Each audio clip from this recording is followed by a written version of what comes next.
Well, the construction of river dams will be high on the agenda at the World Bank meeting this weekend. Funding of past projects has faced massive outcry, and the latest one in Laos is no different. Now, here's why. Laos is one of the poorest countries in Southeast Asia. Landlocked, it has few viable industries, but it does have plenty of mountains and a vast river network. So the government has more than 70 hydroelectric projects on the drawing board or under construction.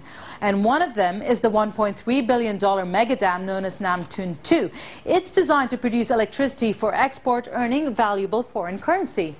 The World Bank backs the project, saying it'll improve the standard of living for local communities. But critics say the environmental and social costs are too high. Hannah Belcher traveled to the remote Nakai Plateau in southern Laos to see the dam firsthand. Life here used to revolve around the river. That's until this came along.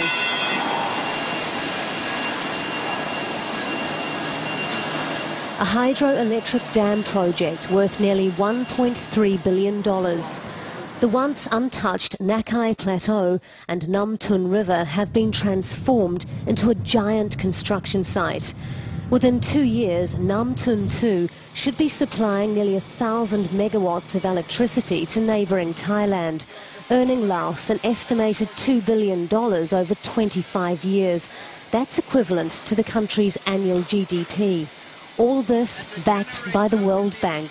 This is a major hydroelectric project for Laos. About 7,000 people are working on 14 separate construction sites.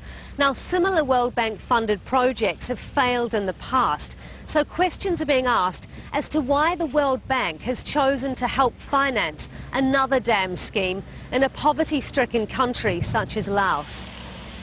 The bank felt the Nam Ton 2 was an opportunity to show that dams can be done in a way that's socially, financially, environmentally, and economically sound, that it can be sustainable, and that the bank can learn from past mistakes. Part of the World Bank's $150 million contribution is helping fund resettlements on the Nakai Plateau. Boon Hieng is one of more than 6,000 people uprooted to make way for a 450 square kilometre reservoir.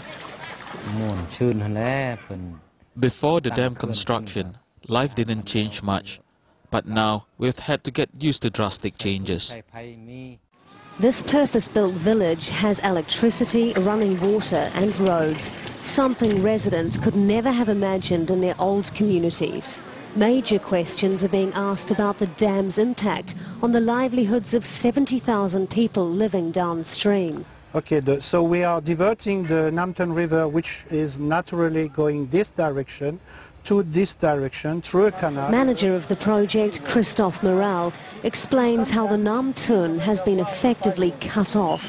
Water will be redirected to another river. Villagers are now faced with land loss and the threat of erosion, flooding and declining fish stocks. The company, again, hasn't come up with a solid plan on how to address these impacts. And what they're offering to the villagers at the moment is essentially $200 per family. How can you replace a river which has been destroyed? An issue Al Jazeera raised with the government. There are so many studies how to mitigate all these negative effects.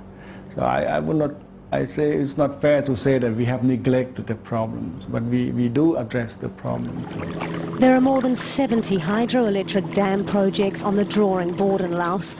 They have the potential to generate billions of dollars for this cash-strapped country.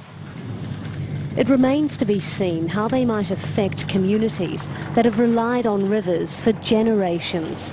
Hannah Belcher, Al Jazeera, on the Nakai Plateau in southern Laos.